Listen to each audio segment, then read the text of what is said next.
इत्यादि, नदी इत्यादि, तीर्थ इत्यादि सप्तपुरी वहां निवास करते हैं जहां पर श्रीमद् भागवतम की कथा होती है। सप्तपुरी में क्या आते हैं? अयोध्या, मथुरा, हरिद्वार, वाराणसी, कांचीपुरम, उज्जैन और द्वारका। यानी अभी यहाँ पर सप्तपुरी भी उपस्थित है, यहाँ हिमालय भी उपस्थित है, अरावली भी यहाँ उपस्थित है। सारी पर्वत श्रृंखलाएं वहां पर उपस्थित होती है जहां पर की भागवत की कथा होती है। यत्र यत्र चतुर्वक्त्र श्रीमद् भागवत भवेत् गच्छामि तत्र तत्राहम् गौरखा सुतवत्सलः। जहां अगर कोई भागवत को श्रवण करना होता है तो मैं वैसे ही दौड़ करके उस भक्त का कल्याण करने के लिए दौड़ पड़ता हूं जैसे गाय अपने वत्स को देख करके दौड़ पड़ती है। अरे मेरा बच्चा, तो स्नेह में जो है गाय बच्चे की और बछड़े की दौड़ पड़ती है, उसी प्रकार से भगवान कृष्ण ऐसे भक्त की ओर दौड़ पड़ते हैं जो कि श्रीमद् भागवत को सुनने के लिए उत्साह को प्रकट करता है। साथ स्कंद पुराण के अंदर आ रहा है, पदे पदे अश्वमेधस्य फलम प्राप्नोति असंशयम। अगर कोई व्यक्ति श्रीमद् भागवतम की परिक्रमा करता है, एक तो भागवत हमने बीच में रखा और आपने परिक्रमा कर ली, और एक है भागवत दूर रखा हुआ है और आप जा नहीं पा रहे पर आपने मन से ही परिक्रमा कर ली, तो जो परिक्रमा करता है श्रीमद् भागवतम की, चाहे श्रीमद् भागवतम की श्रीमद् भागवतम की दूर से मन से भी दर्शन कर लेता है, तो हर पद पे पदम पदम अश्वमेधस्य, अश्वमेध यज्ञ का फल प्राप्त होता है उस व्यक्ति को हर पद पे अगर परिक्रमा करता है वो। और साथ ही बाहर आ रहा है श्रीमद् भागवत के बारे में कि ऐसा व्यक्ति, ऐसा नर मुझे बहुत अधिक प्रिय है, नर या नारी जो भी है, ऐसा व्यक्ति मुझे बहुत अधिक प्रिय है जो श्रीमद् भागवत के प्रति हल्का से भी रक्त मात्र भी भाव दिखाता है। अगर वो उस दिशा को प्रणाम करता है कि इस दिशा में भी भागवत कथा हो रही होगी, ऐसा व्यक्ति मुझे बहुत प्रिय है। मतलब ऐसा कोई व्यक्ति हो सकता है जो कि कथा में ना आ पाए, क्योंकि वो हम आ नहीं पाए, हम घर की जिम्मेदारियां थी, हम आ नहीं पाए, ऐसा व्यक्ति सिर्फ उस दिशा जो देखता है, अरे उस दिशा में ना जीपीएस के अनुसार उस दिशा में भागवत कथा चल रही होगी, अगर वो ऐसा सोच के प्रणाम करता है, ऐसा व्यक्ति भी कृष्ण बहुत अधिक प्रिय है जो सिर्फ दिशा की ओर को सम्मान देता है जहां भागवत कथा चल रही है। श्रीमद् भागवत कथा अधिक प्रिय होगा। और श्रीमद् भागवतम का भी वही स्वरूप है जो कि भगवान का स्वरूप है। सो श्रीमद् भगवत आस्थाय श्रीमद् भागवत सदा स्वरूपम एकम एवस्ति, उनका स्वरूप एक ही है, सच्चिदानंद लक्षणम। भगवान श्री कृष्ण कौन है? सच्चिदानंद। और श्रीमद् भागवत में क्या है? सच्चिदानंद। दोनों ही एक समान है वास्तव में। इसी बात में ना श्रोताओं की बात आती है कि भला श्रोता कैसे होते हैं, श्रीमद् भागवत में श्रोता कैसे होते हैं। तो इसमें आ रहा है प्रवर श्रोता भी होते हैं और अवर श्रोता भी होते हैं, श्रेष्ठ श्रोता भी होते हैं यानी उत्तम श्रोता और निकृष्ट श्रोता, श्रीमद् भागवत कथा सुनने वाले। तो आ रहे प्रवर में कौन आते हैं? चांद हंसोष को मीन दया था। तो पहला है चातक पक्षी की तरह। एक अच्छा श्रोता कैसा होगा श्रीमद् भागवत का? जो श्रवण करता है चातक पक्षी की तरह। चातक पक्षी क्या करता है? जो बारिश का पानी है सिर्फ पीता है, बस, और तो पानी, भले कोई जलाशय कहीं पर हो ना, हम प्रतीक्षा करेंगे जब पानी गिरेगा, वर्षा का होगी। तो जो वास्तव में अच्छा श्रोता है वो क्या करेगा? वो श्रीमद् भागवत की कथा सुनता है। इधर उधर मैं और पूछता, अगर कृष्ण कथा हो रही है तो बताइए, कि गपशप अगर हो रही है तो माफ करिए, हम लोग आप लोग करिए। ऐसा है। हंस क्या करता है? हंस वास्तव में दूध और पानी को अलग अलग कर लेता है, ऐसा होता हंस। तो इसलिए अगर कोई वहां पर कोई चर्चा जारी चल रही हो जिसको कोई कृष्ण कथा हो तो वो निकाल देता है, हाँ ये कृष्ण कथा है इसमें, हाँ ये अच्छा। जैसे प्रभुपाद जी थे, हमारे श्री प्रभुपाद जी एक समय फ्लाइट में थे और फ्लाइट में ना वहां पर चार्ली चैपलिन की मूवी वो चल रही थी। इंटरनेशनल फ्लाइट होती है तो टीवी वगैरह होता है, जो डोमेस्टिक होती है उसमें तो टीवी नहीं होता, लेकिन जो इंटरनेशनल फ्लाइट होता है टीवी होता है, आप कोई मूवी वगैरह देखना चाहो देख सकते हो।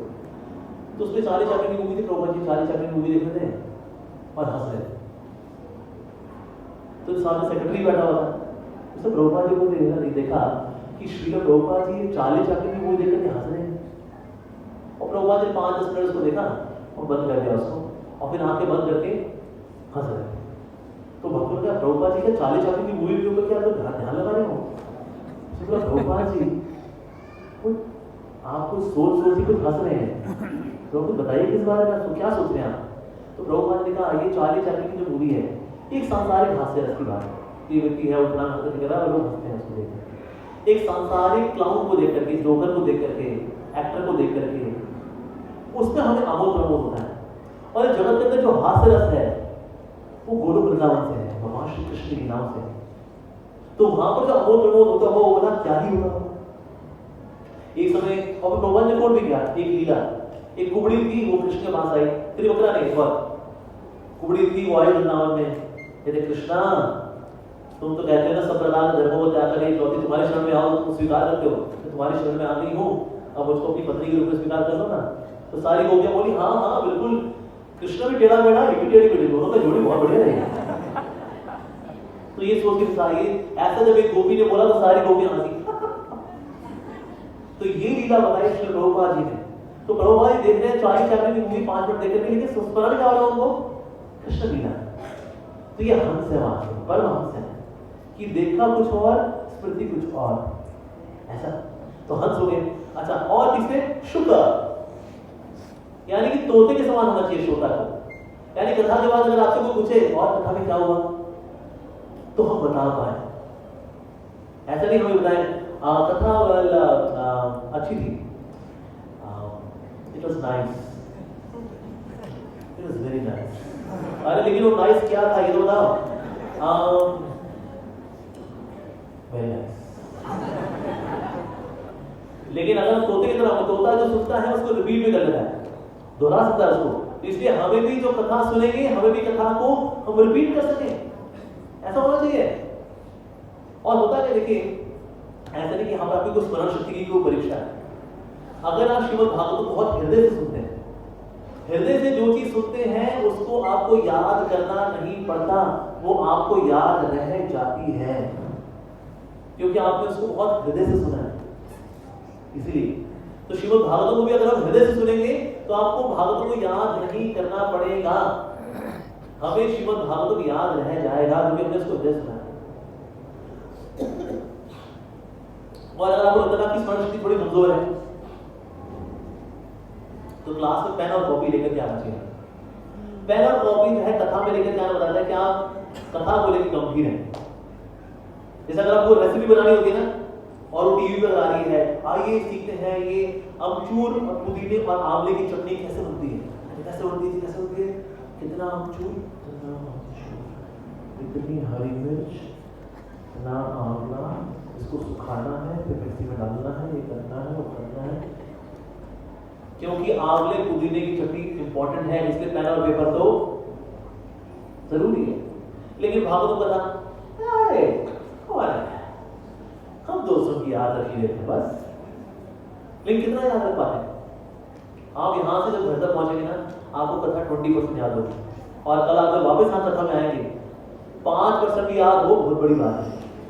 हम भूल जाते हैं। लेकिन हमें कैसा होना चाहिए? शुभ कितना होना चाहिए, यानी हम जो सुने साथ ही हम उसको रिकॉल भी कर सकें, हम उसको फिर उसकी पुनरावृत्ति कर सकें, उसका स्मरण कर सकें, उसका आत्मनिवेशन कर सकें, ऐसा होना चाहिए। तो यानी श्रवण के साथ साथ हमको मनन भी करना चाहिए। मनन करेंगे तो वो चीज और अंदर जाती है, जैसे सुनना ही नहीं है। श्रवण कंप्लीट होता है मनन के द्वारा, और मनन की बात अगला आता है निधिध्यासना, उसको प्रैक्टिकली अप्लाई कैसे करना। अगर भागवत सुना, इसमें मैंने क्या क्या सीखा और कैसे कैसे इसको हम अपने जीवन में लगाएंगे, इससे जाकर के वास्तव में श्रवण की विधि पूरी होती है। श्रवण जो शब्द है वो आता है चवन से। चवन मतलब चबाना, जैसे गाय चबाती है ना,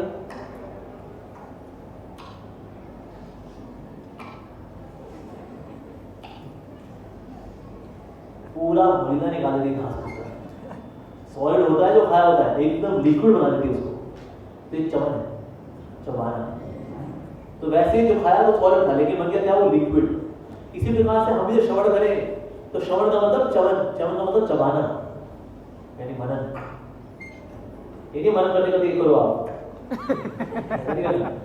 मन का मतलब अब उसमें हम आत्मनिवेशन करना, कॉन्टेम्पलेट करना कि वास्तव में कृष्ण क्या कहना चाह रहे हैं यहाँ पर, श्री गोस्वामी जी क्या कहना चाह रहे हैं यहाँ पर, सूत गोस्वामी जी ने उदाहरण क्यों दिया है, प्रसंग क्या चल रहा है, मनन करना चाहिए। हंस। फिर होता है मीन दया। मीन यानी मछली। मछली जो होती है ना वो पलक में झपकती है। इवन मछली सोती भी है तो आंख खुली होती है, आंख खुले खुले में सो जाती हो, आंख नहीं बंद करती हो। तो यानी हम भी जो श्रवण करें तो हमारी आंखें बंद नहीं होनी चाहिए, हमारी आंखें खुली होनी चाहिए। इसलिए मेरी रिक्वेस्ट है, जब भी कभी कथा में आए, चाहे इस भागवत कथा में, ऐसी बात आप किसी भी भागवत कथा में जाए, थोड़ा सा रेस्ट करके आए, हल्की सी अगर आधा घंटा पावर ना लेकर आएंगे ना तो कथा में आप जागृत रहेंगे। तो दिन भर के थके, अरे भागा दौड़ी ये वो करते करते क्या बोलते, चलो भाई क्लास में बैठे भाई, लो एक्सीडेंट हो गया रफ्तार होता। तो इसीलिए भागवत में एक क्या है, आप तो रेस्ट करते हैं। अच्छा, अगर आपको नींद भी आ रही है ना क्लास में, आप खड़े हो सकते हो, ये ना सोचे कि नहीं नहीं खड़े होंगे फिर सबको नजर आएगा, ओ खड़ा हो गया, सो गया होगा ना। स्वीकार करना चाहिए, मेरे को नींद आ रही है लेकिन कथा में बेइज्जती करना चाहता हूँ या चाहती हूँ, खड़े हो, पीछे आके खड़े हो जाए, खड़े हो सकना चाहिए। उसको भी नींद आ रही है, थोड़ा हल्का हल्का पीछे चहलकदमी करे, ऐसा करे, ठीक है। अपने साथ एक्यूपंक्चर वाला ना वो आता है, फिर आती है वो अपने यहाँ पर दबाए, ऐसे दबा रहे हैं, ऐसे हाथ में ऐसे दबा रहे हैं। एक्चुअली ये लीवर का पॉइंट है और लीवर सबका खराब है, इस चीज में दर्द होता ही होता है। तो लीवर भी अच्छा हो जाएगा, नींद भी नहीं आती, कथा सुन लेते हैं। दूसरा है पिंडली दबा लो अपनी, सारी थकावट कहाँ इकट्ठी होती है, पिंडलियों में।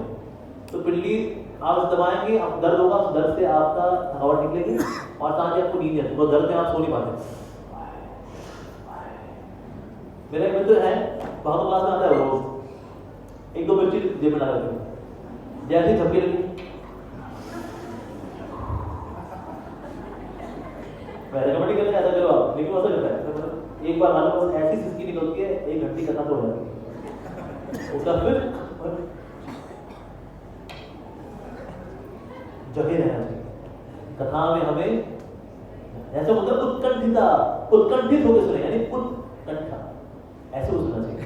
देखिए अगर आपका पोस्टर पे अगर लेजी होगा ना, मान लो आप टेप लगा लेते हो, जैसे ये पिलर है, पिलर में आपने टेप लगा,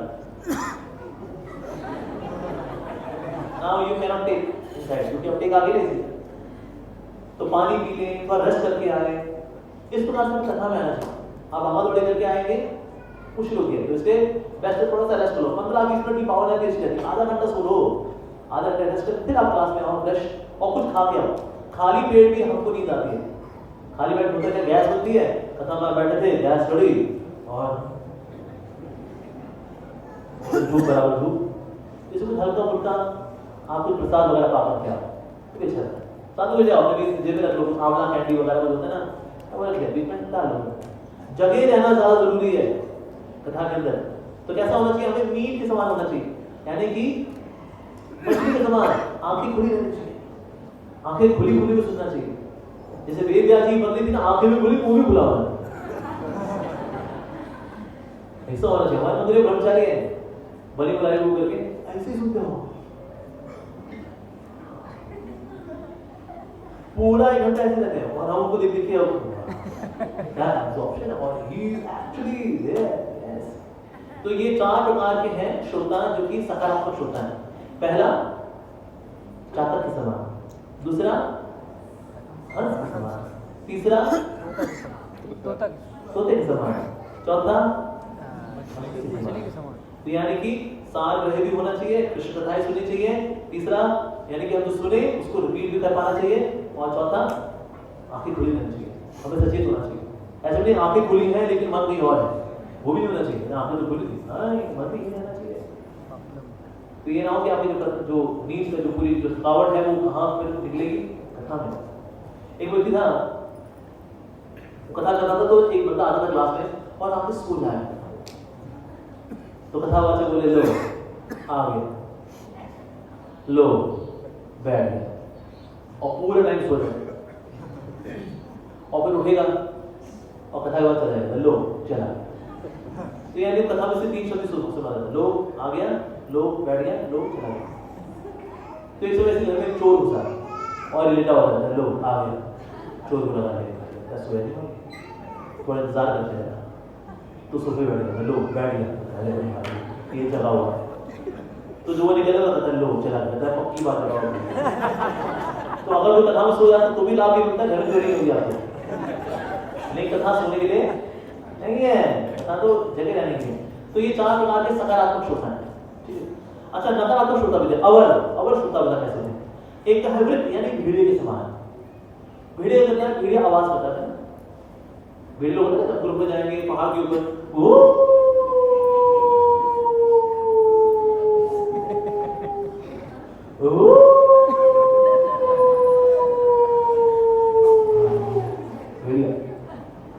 ऐसे कुछ लोग कथा के अंदर बात करते रहेंगे, आप बोलेंगे अरे हुआ क्या ना यार, अरे मैं ज्यादा उसको लाख पैसा दे देते मैंने ऐसे मंगा लो फिर सब पता नहीं। ठीक बीच में शोर करेंगे क्या, बीच में ऐसे शोर करते रहेंगे हमें भी कुछ कहना है ऐसे पंडित को बोलते थे यार ये कल का बच्चा क्या बताएगा हमें, हमने क्या दूसरी बात समझी है, अरे पंडित मेरे को कुछ बोल रहा है बीच में कुछ ना कुछ कर देंगे, अरे ऐसा प्रभुपाद जी थे, प्रभुपाद जी के टाइम में एक व्यक्ति 12 बीच में खड़ा होता है, Swami ji have you seen God, क्या आपने भगवान को देखा है? प्रभुपाद जी बोलते आप बैठिए, आप क्यों बैठे?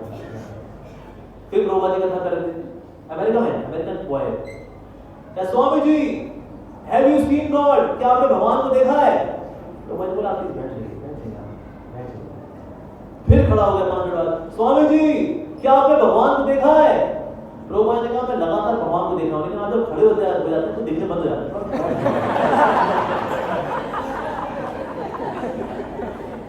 ऐसे प्रभुपाद न्यूयॉर्क में थे, एक अमेरिकन लड़का था यहाँ बैठा हुआ प्रभुपाद जी, तो बालक बोले क्या स्वामी जी मेरे को कुछ बोलना है?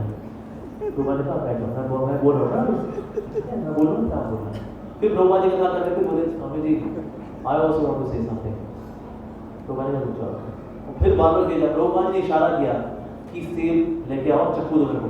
प्रभुपाद जी ने सेब मंगाया, कथा कर रहे हैं, सेब छील रहे हैं, छिलका उतार रहे हैं, उसके टुकड़े काट रहे हैं, उसको पकड़ा रहे हैं, सेब खाता है और चुप रहे। क्योंकि अमेरिका में क्या उनको कोई शिष्टाचार नहीं है, हम भी बोल सकते हैं उसमें क्या है, ये ऐसे ऊंची गद्दी पे कैसे बैठ गए, हमें नीचे बैठा कर रखा हुआ है।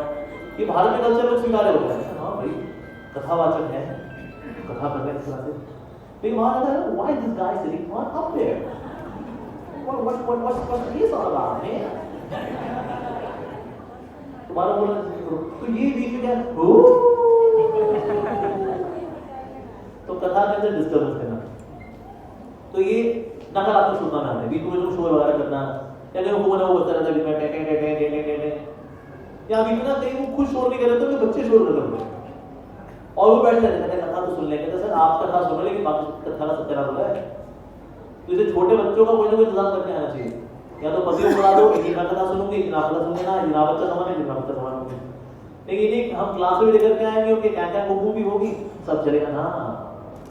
तो कथा के अंदर शोर नहीं होना चाहिए। दूसरा है भरूण पक्षी, ये भरूण नाम का पक्षी होता है, ये सुनता तो है लेकिन पालन कुछ नहीं करता। तो ऐसे कई लोग होते हैं कथा में आना चाहिए आप लोगों को, बहुत कुछ है उसके अंदर, हम लेकिन खुद पालन कुछ नहीं करेंगे। उसे बता रहे हरि नाम लो, भगवान का नाम लो, आप यह करो और आप चलेगा, तुम लो हम लोग लेंगे।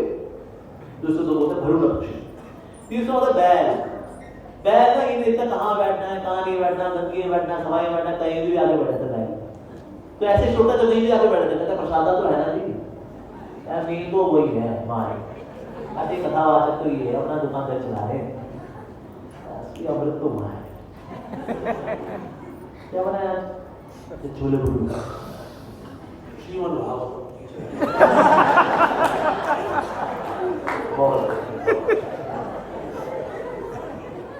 तो ये कि क्या श्रवण चल रहा है, विषय क्या है, काम का है नहीं है, कहीं बड़ा बस मेन है प्रसादा होना चाहिए, प्रसादा है आजा भाई आजा भागा तू भी आजा, चिल्लू बिल्लू सबको ले आओ नाम चल रहे। तो ये लोग कहीं भी बैठे थे, कहीं भी जो कुछ बता रहे हैं उसमें भक्ति गुणगान है नहीं है, अच्छा। तो ये होते हैं ये वृक्ष की तरह, यानी कि बैल की तरह। एक होता है ऊंट। ऊंट ना आम की पत्तियां नहीं खाएगा, जो कटीली झाड़ियां है ना वो खाएगा। तो जो नहीं खाना चाहिए वो खाना है, वो खाएंगे, और जो खाना है कोई चीज उसको वो नहीं खाएंगे। तो हरी कथा इसका पाठ करना चाहिए, अरे वो कुछ नहीं है, मोटा मोटा बताएंगे कृष्ण परम भगवान है, वो बोलेंगे हरे कृष्णा कर लो, भक्ति कर लो, वो काम लो तो तुम्हारे निकल जाएंगे, मोटा मोटा ही कहानी है, 7 दिन वही सुनाएंगे यार, बाहर में ढंगा काम करते हैं। तो बाहर मोटिवेशन स्पीकर सुनते रहेंगे, कोई ना कोई वो बनाएगा कर दिखाओ, आग लगा दो, जो करना है कर दिखाओ, छत को नीचे लेके आओ, इसको ऊपर कर दो, ऐसा पंखा कर दो, तो सब कर दो तुम, वाह क्या। तो जो बेवकूफियत वाली बातें हैं उसको सुनेंगे, और जहां आना चाहिए कथा के अंदर ठीक है भाई, मान लिया भाई, पता है मोटा मोटा क्या है कहानी, ज्ञान तो सुन अपने भाव को करते सुनिए पर जैसे होते थे भक्त थे उनका तो पढ़ा अरे प्रहलाद भरत सिंह हिरण्यकशिपु भाड़ वो क्या ही था। और यूट्यूब शॉर्ट्स ये 3 घंटे रात में डालेगा। तो ये है ऊंट के समान कि जहां लगना चाहिए वहां लगना नहीं, और जहां नहीं लगना चाहिए वहां लगे हुए। तो ये है ऐसा श्रोता जो है ऊंट के समान, जो नकारात्मक श्रोता ना दे, भेड़िया, भरूण पक्षी, बैल और ऊंट, तो ये प्रकार के नकारात्मक श्रोता है। साथ ही भागवत में जब भी आए हमें कथावाचक से पहले आ जाना चाहिए और उनके उठने के बाद आना चाहिए। ये सिर्फ अपने लिए बता रहा है कि आप लोग मेरी इज्जत करो, मैं अमोघ दास यूट्यूब सेलिब्रिटी इज्जत करो, मैं आपको नहीं बोल रहा। एक शिष्टाचार है, हमें कथावाचक से पहले पहुंच जाना चाहिए और उनके बाद होना चाहिए। अगर कोई आवाज आने से नहीं तो बात हो रहा है, मान लो इसको कोई लघु श्रोता के लिए जाना है, दीर्घ श्रोता के लिए जाना है, बात हो रहा है। लेकिन अदरवाइज वैसे हमें कथा में पहले पहुंचना चाहिए ताकि कथावाचक जो भी है, चाहे जो भी कथावाचक उससे पहले पहुंचने उनको स्वागत करें। इसलिए क्योंकि ईगो हमें सेटिस्फाई करनी है, चलो भाई उनका भी नाम अहंकार होगा, अच्छा लगेगा सब इतने सारे झुंड को देख करके ना, हाँ नहीं, इस भाव से नहीं, इससे फिक्स करना है। और जब भी बैठे तो हमें आगे झुक के बैठना चाहिए। आगे झुकने का मतलब है कि आप सुनने के लिए बहुत आतुर हैं। साथ ही जहां तक हो सके हमें कथा के बाद कुछ प्रश्न पूछने चाहिए, और ये नहीं कि प्रश्न पूछने के लिए ही प्रश्न पूछते हैं, वाकई प्रश्न होना चाहिए, प्रश्न पूछने चाहिए, ऐसा होना चाहिए। और हमें आगे आगे बैठ कर क्लास में, जैसा देखिए जो ऑर्गेनाइजर थे, हम सबसे आगे बैठे हुए, हम किसी कुछ कथाओं में ऐसे देते हैं जहाँ ऑर्गेनाइजर सबसे पीछे बैठा है, आप पता चल रही है ना, ठीक है सर राइट वाइट है, माइक काम कर रहा है, ठीक है चल, और फिर वो भाई तो ऑर्गेनाइजर ऐसे होते हैं, जो यजमान होते हैं वास्तव में ऑर्गेनाइजर्स होते हैं, वो आगे आगे बैठे, हम आगे आगे सुनेंगे। तो आगे आगे सुनना चाहिए, पीछे पीछे बैठना चाहिए, पीछे बैठे अपना कुर्सी भी लगा करके। जो बुजुर्ग हैं जिनके घुटनों की ग्रीस खत्म हो चुकी है वो अपना कुर्सी बैठे, पर इसमें हमको भी आया पीछे ना बैठा है तो अपनी कंपनी का चेयरमैन तो चेयर में बैठूंगा, ऐसा नहीं होना चाहिए। तो इसे ये विनीत भाव रखना चाहिए, विनम्रता का भाव रखना चाहिए, सीखने के एटीट्यूड से आना चाहिए। कभी आपका जज करने के एटीट्यूड से मत आओ कि आज हम कथावाचक को जज करेंगे, वो कपड़े प्रेस करके आए थे नहीं आए थे, आज जो कपड़ा पहना कल भी रिपीट किया था या आज कोई नया कपड़ा पहना उन्होंने, तिलक ठीक से सीधा था, तिलक टेढ़ा लगाया था, श्लोक ठीक से बोले नहीं बोले। हम कथावाचक को जज करने के लिए नहीं आए, हम सीखने के लिए आए। और आप सीखने के लिए आओगे ना तो भले ही कोई महाभागवत हो जैसे गौर कृष्ण महाराज, उनसे भी आप सीखोगे, या हमारे ऐसा कोई नौसखिया हो अमोघ दास, उनसे कुछ सीख लो थोड़ा बहुत, क्योंकि हमारा भाव ऐसा मुझे सीखने का, इस एटीट्यूड से आना चाहिए। और अल्टीमेटली भागवत का वास्तविक लक्ष्य क्या है कि हमारा कृष्ण से आकर्षण है, I should be attracted to Krishna. मेरी रति आए कृष्ण है, मेरी भगवान को रति नहीं है, मेरी भगवान को प्रीति नहीं है, ऐसा डब्बा दिमाग हो मैं, क्या ही हूं मैं। तो हरि कथा का लक्ष्य क्या है? अल्टीमेटली हरि से हमारी आसक्ति बढ़े, हरि नाम में रुचि बढ़े, ये बढ़े ना, इसके लिए हमें आना चाहिए, इस भाव के साथ हमें कथा में आना चाहिए। साथ ही अब जो कथा होती है 3 गुणों होती है, सत्वगुण, रजोगुण और तमोगुण। जो सत्वगुणी होती है वो 1 महीने या 5 गुण में, ठीक है जी, तो 1 महीने चलती है वो सत्वगुण में। जो रजोगुण में होती है 1 सप्ताह चलती है। तो बोले अच्छा तो ये जो कथा है रजोगुण में, अगर भाव ये होता है महीना को देखेगा यार फटाफट इसलिए रजोगुण है। लेकिन अगर वो शुभदेव गोस्वामी परीक्षित महाराज के भाव से कथा करता है, सुनता है यहाँ पर, दैट इज नथिंग, ठीक है। विद्या प्रकाश विप्रा नाम राजा नाम शत्रु जयो विष्णु धर्म स्वास्थ्य च शुद्ध नाम श्रीमद् भागवतम भवे। तो भागवतम करने का तो भाव भक्ति का नहीं है पर कोई और भाव है। जैसे विद्या प्रकाश विप्रा नाम, जो ब्राह्मण जाते हैं वो विद्या मिल जाए यार, चलो इसे कथा बोलो।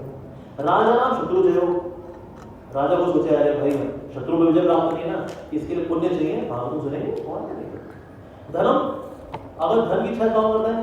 वैश्य, वैश्य सोचे भाई यार बिजनेस बढ़ेगा और क्लाइंट्स आएंगे, तो जो एंड स्वास्थ्य तो शुद्ध नाम, कोई शुद्ध बोले हुए थोड़ा पाप कटेंगे तो पुण्य बढ़ेंगे, तो स्वास्थ्य अच्छा हो जाएगा। तो हालांकि ये सब कुछ श्रीमद् भागवतम दे सकता है, लेकिन श्रीमद् भागवतम को इस पर्पस के लिए नहीं आना चाहिए। ये सुनने के लिए हम भागवत कथा में इसलिए ना आए कि ये चीजें मेरी पूरी हो जाए। हालांकि इस वजह से भी आओगे धीरे धीरे शुद्ध होकर के भागवत को भी शुद्ध कर देगा, लेकिन हमें प्रयास करना चाहिए कि हम अल्टीरियर मोटिव्स के साथ श्रीमद् भागवत सुनने के लिए ना आए, बल्कि भक्ति भाव से आए। और तमोगुण वाला जो कथा होती है वो होती है 1 साल, बीच में कभी हो गई कभी नहीं हुई, कहते अरे भाई वो कथा चल रही थी, अरे यार वहां से निकल गया भाई, अब पंडित जी वो कथा करने के लिए आ जाओ, हम तो भूल ही गए। ऐसे करते करते रगड़ते रगड़ते वो 1 साल जाने कथा पूरी हुई, तो वो आती है तमोगुण में। और इस सब के ऊपर है निर्गुण अवस्था। निर्गुण अवस्था में जो भक्ति जो है वो कृष्ण भक्ति से उत्पन्न होती है। कृष्ण प्राप्ति कर्म शाश्वतम प्रेमानंद फलम प्रदम श्रीमद् भागवत शास्त्रम कलौ किरेण भाषितम। तो ऐसी श्रीमद् भागवत जिसका फल है प्रेम, सो प्रेमानंद फल प्रदम, ऐसा जो श्रीमद् भागवत की कथा है वो होती है दिव्यता में, यानी निर्गुण। निर्गुण मतलब ये उसको गुण ही नहीं है, निर्गुण का मतलब सतोगुण रजोगुण तमोगुण के परे ऊपर, इसलिए है निर्गुण, ऐसे दिव्य कथा होगी। तो ये कथा जो है हमें प्रयास करना चाहिए हम लोग सुने। तो श्रीमद् भागवत जो है, हालांकि हमने कई ऐसे प्रसंग हैं जो हमने बार-बार सुने भी होते, even then we want to hear it again and again and again, बार-बार सुनना चाहते हैं उसको, उन बार-बार श्रीमद् भागवत ऐसा है। जैसे कि ना बहुत ही महान आचार्य हुए, नाम था पुंदानंद। ये पुंदानंद थे, ये साउथ इंडिया में थे। ये गुरुवायूर मंदिर में जो गुरुवायूर के भगवान कृष्ण है, बाल कृष्ण है, उस मंदिर में सेवा करते थे, वहां पर भगवान के लिए कथा करते थे। तो एक बार लोग केरला में आना हुआ, तो केरला में कोट्टियूर नाम का स्थान है, वो शिव मंदिर है, वहां पर उनके लिए आमंत्रण आया था वहां से, तो वहां से कथा करने के लिए आमंत्रण आया। तो श्रीमद् भागवत की कथा कर रहे थे, तो अब एक नारायणी नाम का ग्रंथ है, उससे पाठ करते हैं, श्रीमद् भागवत का पाठ है, उसके एक वर्जन उसी में से पाठ करते। तो करते करते उसे पहुंचे 60th चैप्टर में, 60वां अध्याय आता है दशम स्कंद के अंदर, वो है कृष्णा टीजिंग रुक्मिणी, और बहुत ही रोचक अध्याय है।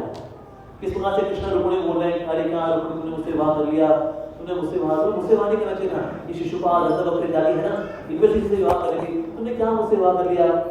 देखो मेरे को ये नहीं पता कि मैं वैश्य हूँ या मैं क्षत्रिय हूँ, ये नहीं पता। देखो मेरे भक्त सारे वेदभक्त होते हैं, मेरे भक्त कृष्ण भक्त हरि भक्त है, भिक्षुक है, ब्रह्मचारी अंधे बंधे हो गए कथा करने का, ये तो मेरे भक्तों का हाल है। शिव जी के भक्तों को देखो, करोड़ों भक्त, बहुत पैसे वाले होते शिव जी के भक्त, और मेरे भक्त भिक्षुक, क्या करता हूँ मेरे भक्तों का हाल, कितना बुरा हो रहा है क्या।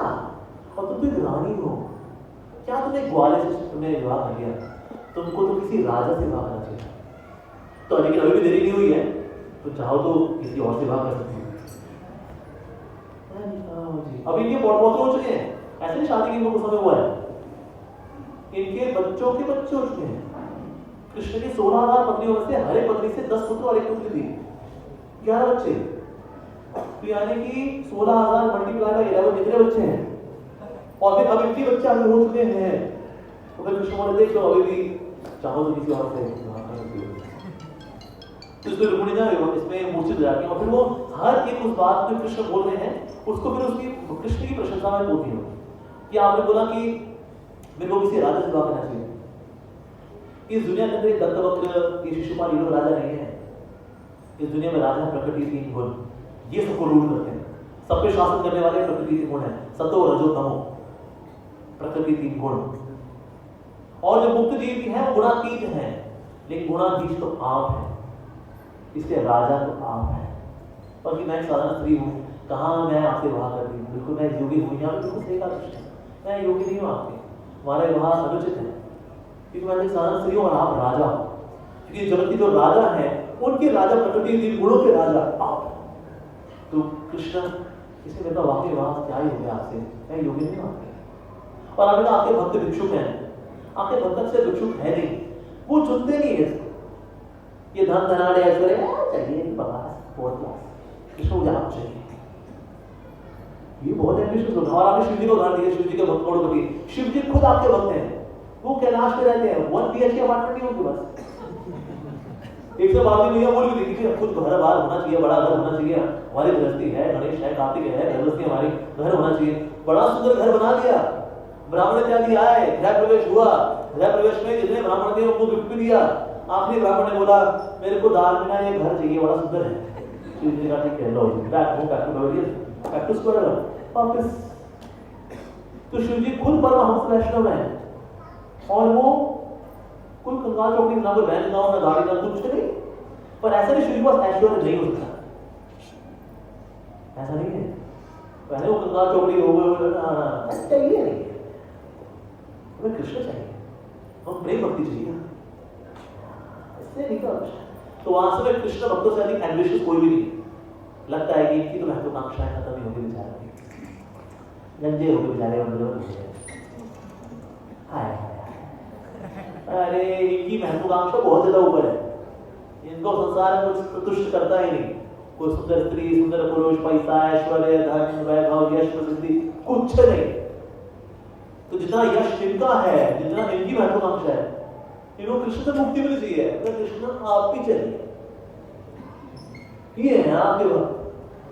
और आपने कहा भी आपको ये नहीं पता कि आप अपना मतलब वर्ण क्या है, आश्रम क्या है, कि आप वैश्य हैं या क्षत्रिय हैं, कि वसुदेव के पुत्र हैं, क्षत्रिय हैं, नहीं नंद महाराज के पुत्र नहीं, ग्वाले होंगे, ये वैश्य। अरे ना आप वर्ण में आते ना आश्रम में आते, क्या ब्रह्मचारी गृहस्थ वानप्रस्थ कुछ नहीं, ना सन्यासी कुछ नहीं, इसके परे हुआ ना क्षत्रिय ब्राह्मण क्षत्रिय वैश्य शूद्र, इसके परे हुआ, इसलिए इसका कुछ पता नहीं है। अब ये चैप्टर पुनः डिसाइड करते हैं। अब ये 60th चैप्टर है, 60वां अध्याय है। 60वां अध्याय पूरा करने के बाद उन्हें बुक मार्क दिया, आखिर में लगाया कि कल पढ़ेंगे 61st चैप्टर, 61वां अध्याय। लेकिन अगले दिन वापस आए पुनः, देखा बुक मार्क जो है 60 के पहले रखा हुआ, अरे तो मैंने 60 के बाद रखा था, क्या 61वां करना है? अरे बुक मार्क 60 के पहले कैसे आया? कोई मतलब 60वां फिर से करना है, तो 60वां अध्याय मैंने फिर से किया। वो ये शक हुआ कि मैंने बुक मार्क 60 के बाद रखा है, ये पहले कौन रखता है? क्योंकि दरवाजा तो बंद हो जाता है और कोई अंदर जाता नहीं और अंदर रहता भी नहीं। तो आज तो ये होता क्या चलते रहे। तो उन्हें की होट देखा, कि होट देखा वहां शिवजी है, पार्वती है, और पार्वती भैया मेरे बुक मार्क ले रही है और फिर 60 के पहले फिर से।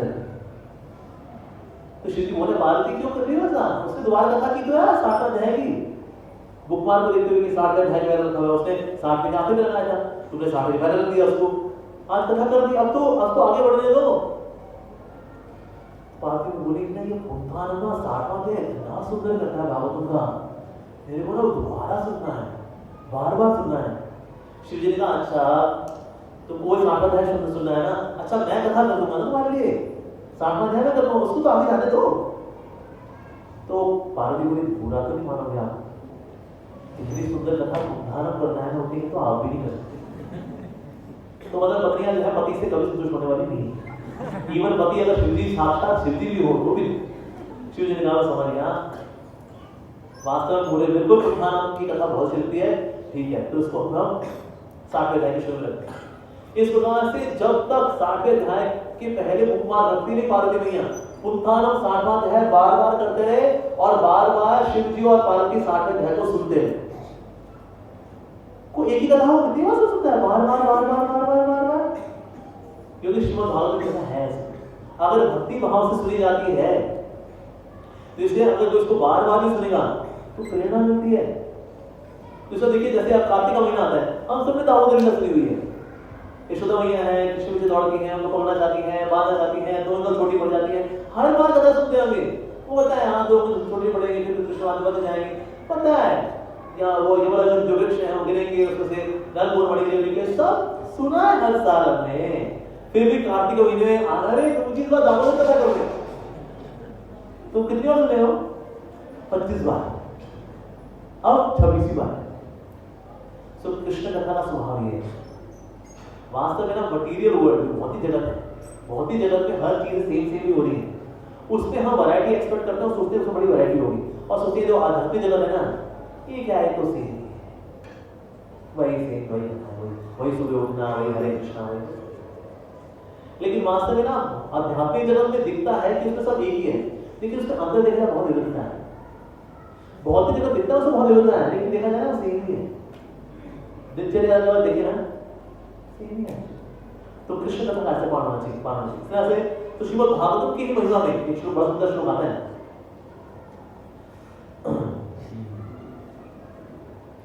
श्रीमद् भागवतम पुराणममलम् यद् वैष्णवानां प्रियं यस्मिन् पारमहंसैकममलं ज्ञानं परं गीयते तत्र ज्ञानविरागभक्तिसहितं नैष्कर्म्यमाविष्कृतं तच्छृणुषु पठन विचार परनो भक्तया विमुच्य नरा।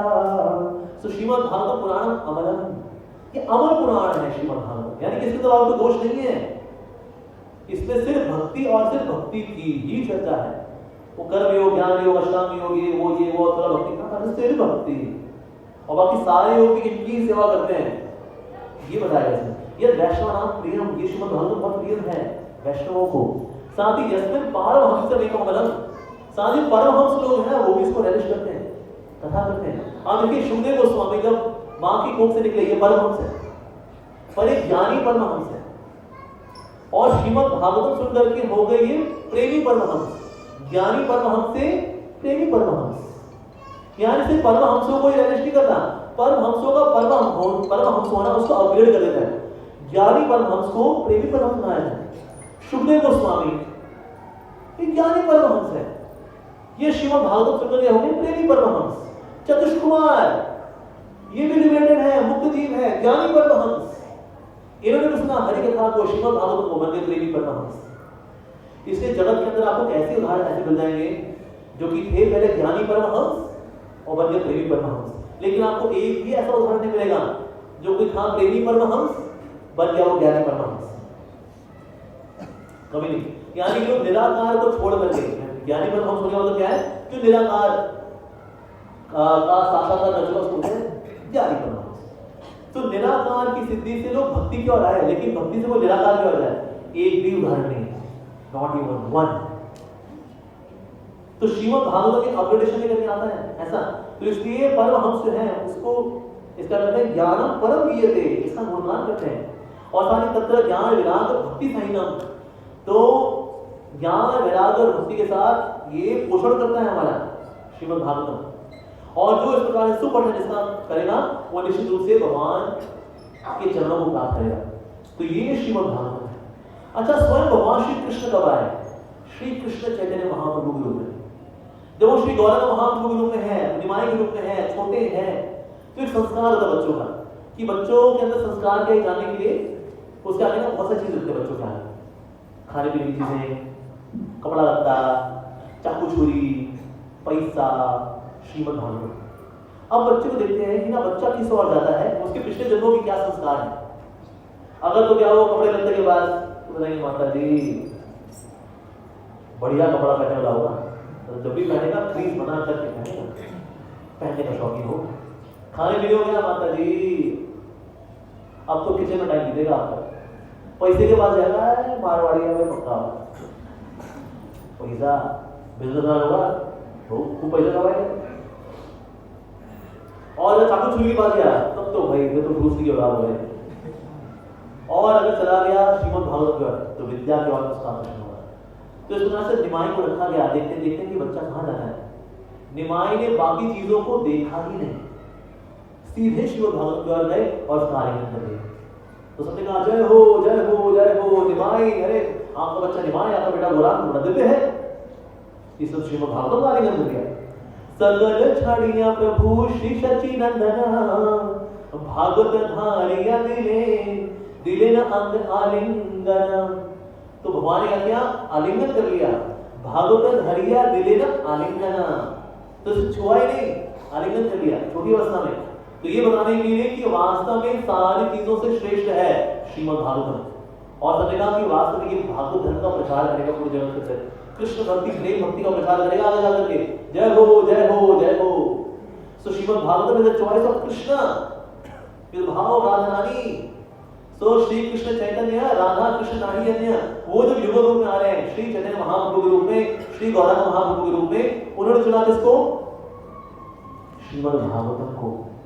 ऐसा साथ ही महाप्रभु श्रवण करने की निगाह करते थे। जब जगन्नाथपुरी में है, जगन्नाथपुरी में हर रोज भागवतम सुनते हैं। दिन से राधा पंडित से, क्योंकि श्रीमद् भागवतम कौन सबसे अधिक अच्छे से बताएगा? श्रीमती राधा रानी। और श्रीमती राधा रानी महाप्रभु की लीलाओं में आई एज गदाधर पंडित। तो उसे सुनने के लिए जाया करते हरि कथा। तो कौन सा प्रसंग सुनते होंगे? रासलीला वाले तो एडवांस हो गई है ना, तो फिर वो लोग सुनते होंगे। नहीं, उनसे सुनते थे प्रभात चरित्र, ध्रुव चरित्र। 100 बार सुना ध्रुव चरित्र, 100 बार प्रभात चरित्र। वो सुना करते थे ऐसा। तो अब ये वैसे जब महाप्रभु जब शुरू में जब थे, सो ही वाज देयर एज निमाई पंडित। तो निमाई पंडित के तौर पे तो जितने भी कितने हैं, चतुर्वेदी, भट्टाचार्य, त्रिवेदी, सबको परास्त करने वाले। लेकिन जो वापस आए थे गया से, तो उन्होंने भक्ति का भाव प्रकट किया। जब उनके देवानंद पंडित ने बोला, तो उनके जो गंगादास पंडित ने बोला, इनके ग्रामर की टीचर ने बोला, अरे तुम निमाई पंडित हो क्या, ये भक्ति के चक्कर में पड़ रहे हो, ठीक है ये भी करो, पर भूलो नहीं तुम क्या हो, निमाई पंडित। हाँ बिल्कुल बिल्कुल बिल्कुल। तो चैलेंज करना फिर से शुरू किया। लेकिन हुआ क्या, एक आचार्य का नाम था रत्नगर्भ आचार्य, वो कथा कर रहे थे, और कथा करते वक्त उन्होंने भगवान श्री कृष्ण के रूप का वर्णन किया कि जो यज्ञ पत्नियां हैं, जो यज्ञ ब्राह्मण की जो पत्नियां हैं, जब उन्होंने कृष्ण को देखा तो कृष्ण कैसे दिख रहे हैं।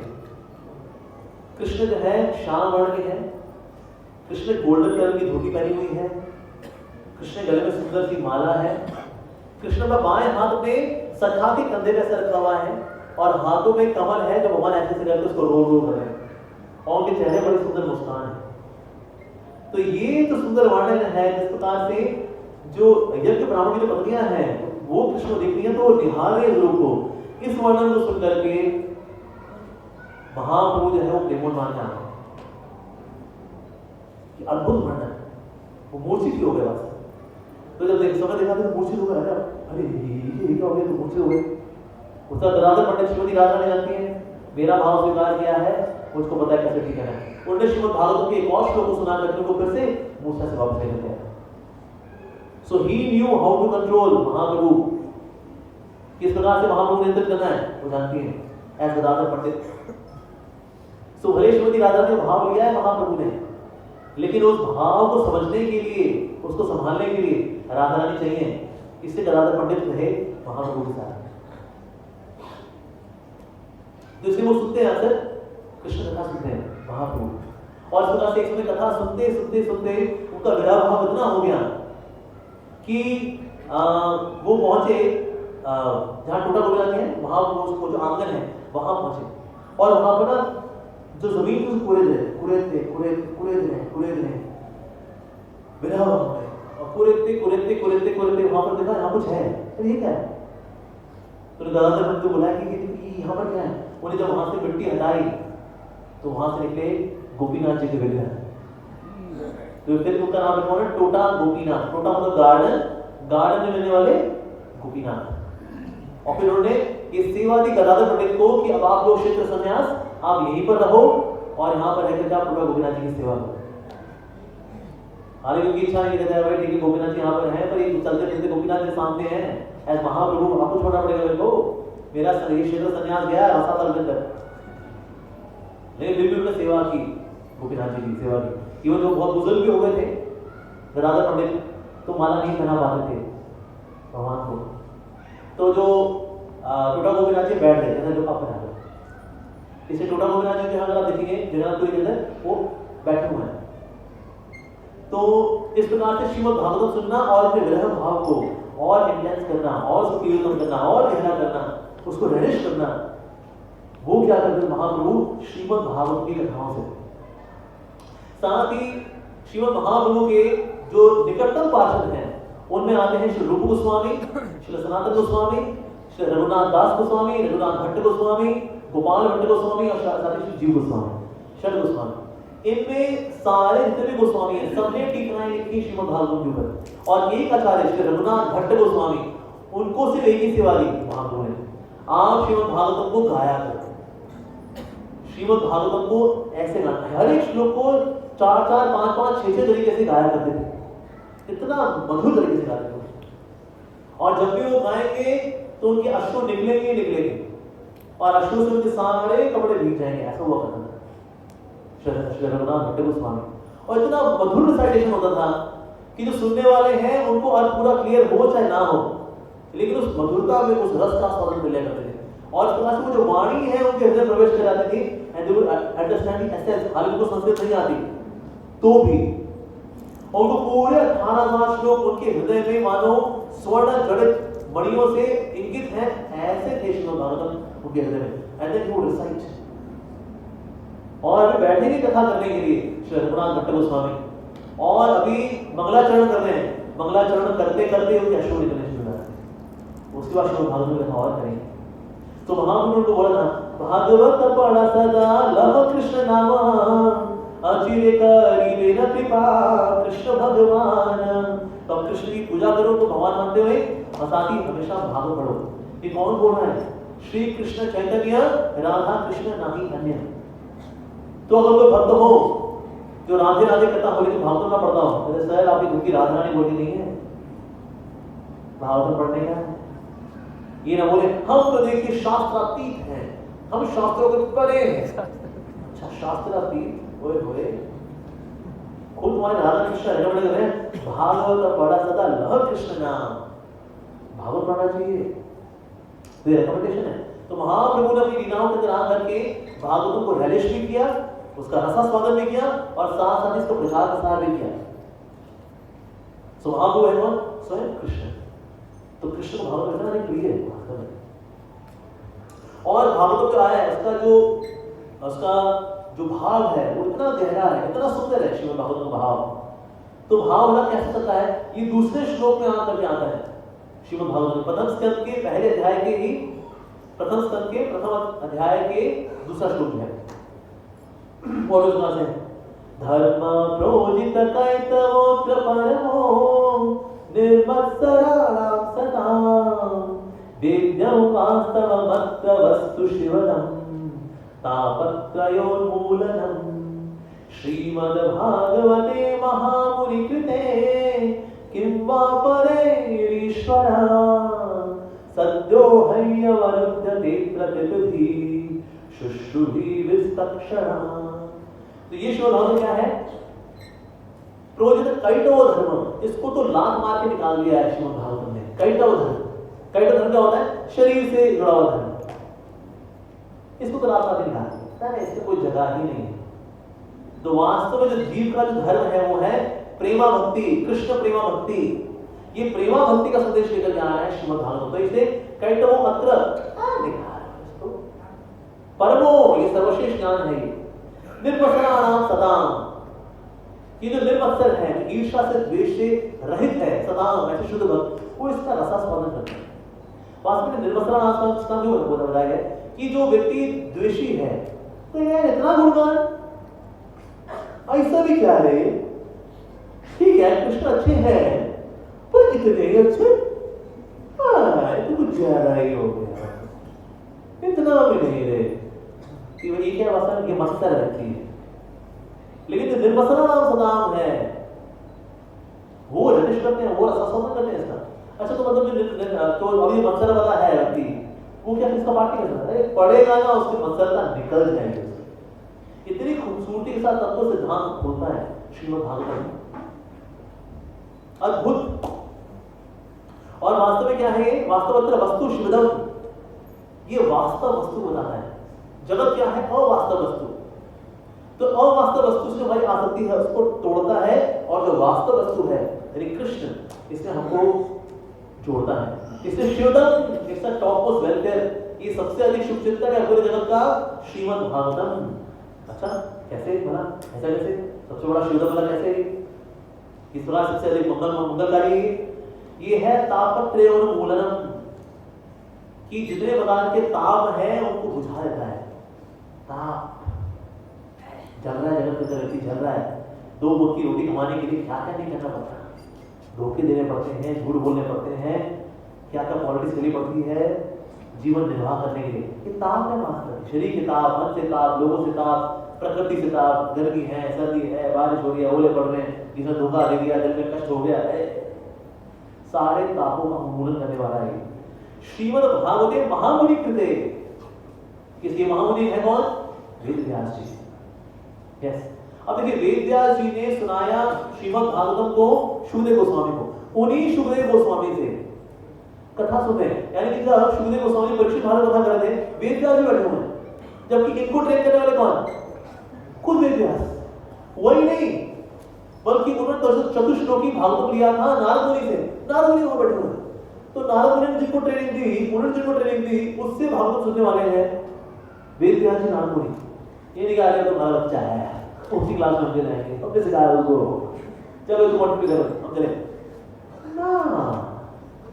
उनको पता है कि हालांकि मैंने अपने बच्चों को श्रीमद् भागवत सिखाया है शुभदेव को, लेकिन जब ये बोलेगा ना, ये उसमें उसको और रसिक तरीके से बताएगा। शुभ खा अमृतम द्रव्य, ये वास्तव में ये जो अमृत का द्रव्य है ना, ये इसके मुख से निकलेगा। ये भागवत का फल है, वैसे बहुत टेस्टी अद्भुत है, अमृतमय है, लेकिन जिस फल को अगर तू तोता चख ले तो फल और भी मीठा हो जाता है।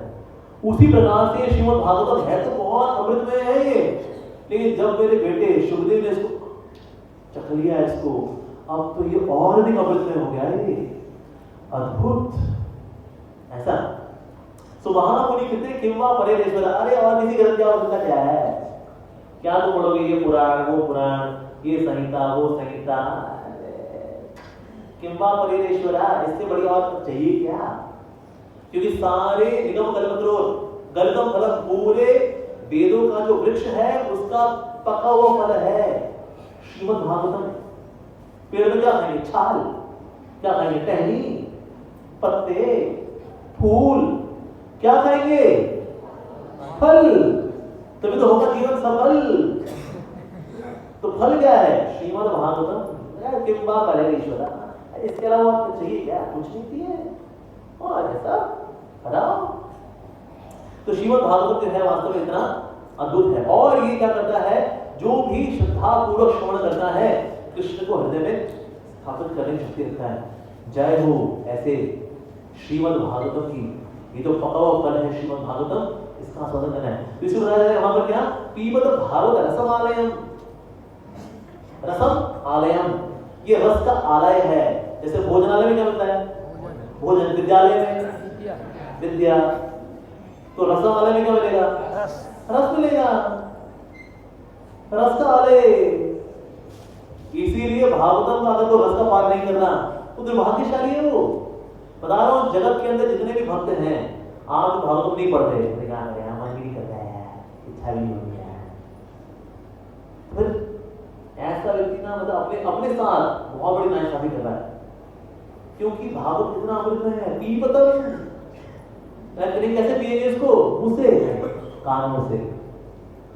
संसारी व्यक्ति जो है दुनिया को देखता है आंखों से, अध्यात्मवादी कानों से।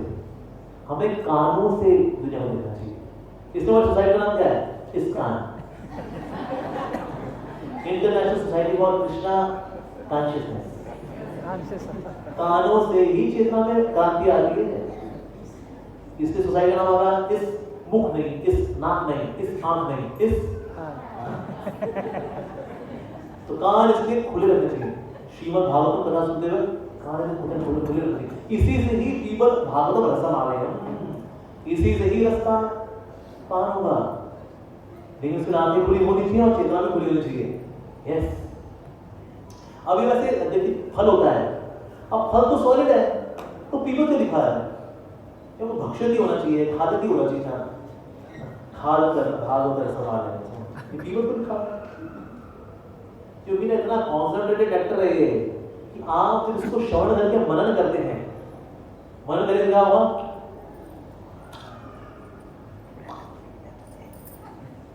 तो सॉलिड बन जाएगा, क्रश होकर के रस।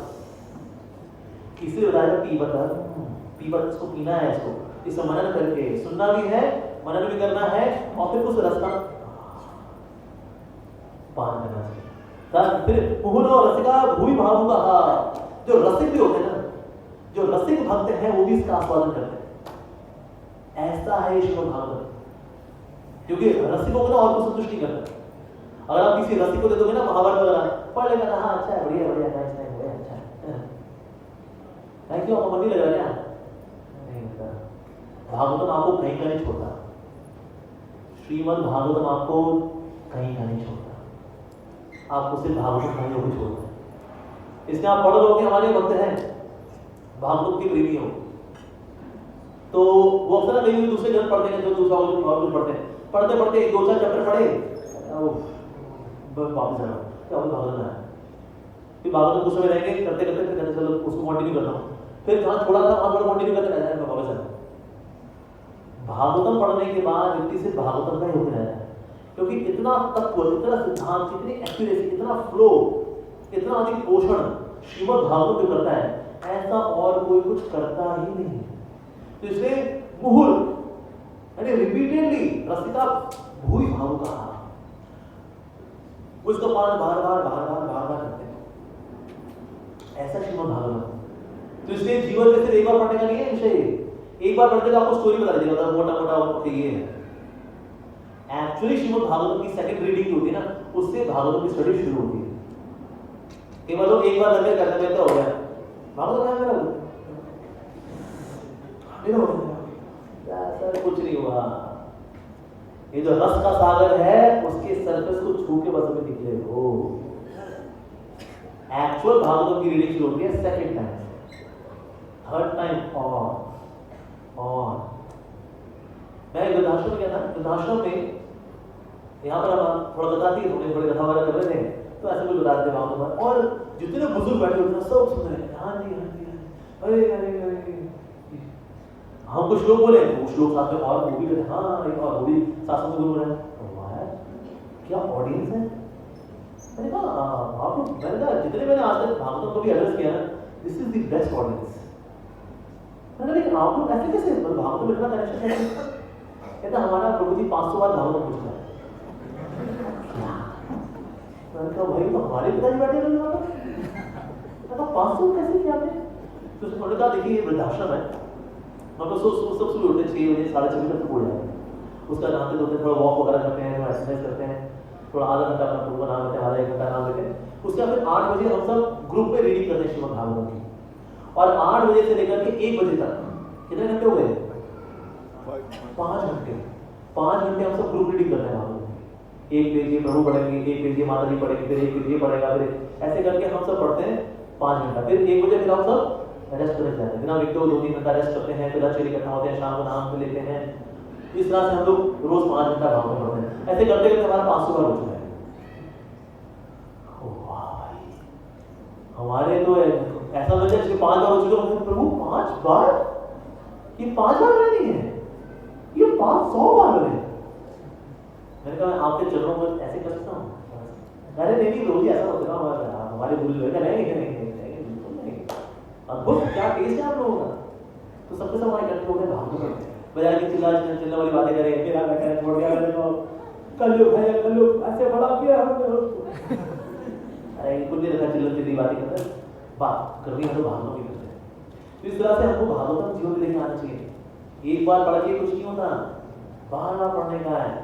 और हमारे आचार्य ने इतनी सुंदर टीकाएं दी हैं।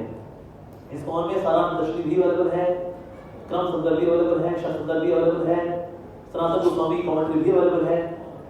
अब तो वैष्णव आनंदनी और जो कमेंट्री है शुभंदी विद्याभूषण वो भी ट्रांसलेट हुई है रिसेंटली, ये भी अवेलेबल है। तो पता है ये आचार्य ने ग्रंथ हमारे श्रीमद् भागवत में कमेंट्री क्यों लिखी? ताकि उसको ना पढ़े, है ना? पढ़े नहीं पढ़े? पढ़ना चाहिए। तो इसलिए आज हमने श्रीमद् भागवत के बारे में थोड़ी चर्चा की कि श्रीमद् भागवत का फ्लो कैसे है, उसकी महिमा क्या है। हम जो श्रवण करने वाले हैं तो साधारण बात नहीं है, बहुत ऊंचे तत्व से भरा हुआ श्रीमद् भागवत। तो इस पर हम आगे चर्चा करेंगे, इसमें क्या क्या स्टोरीज भी आएंगी, स्टोरीज के अंदर स्तुतियां भी आएंगी, उसमें तत्व भी आएंगे। तो इससे हम दोनों साथ लेकर चलेंगे। तो देखते हैं श्री सुखदेव गोस्वामी जी के आशीर्वाद से, भगवान श्री कृष्ण के आशीर्वाद से, श्री भोपा जी के कृपा से हम श्री भागवत में कितना आगे बढ़ पाते हैं, तो आगे हम प्रयास करेंगे। सबका बड़ा धन्यवाद। हरे कृष्णा। श्रीमद् भागवतम की जय, गुरु श्री प्रभुपाद की जय। ओके, कुछ प्रश्न लेते हैं, कुछ प्रश्न है?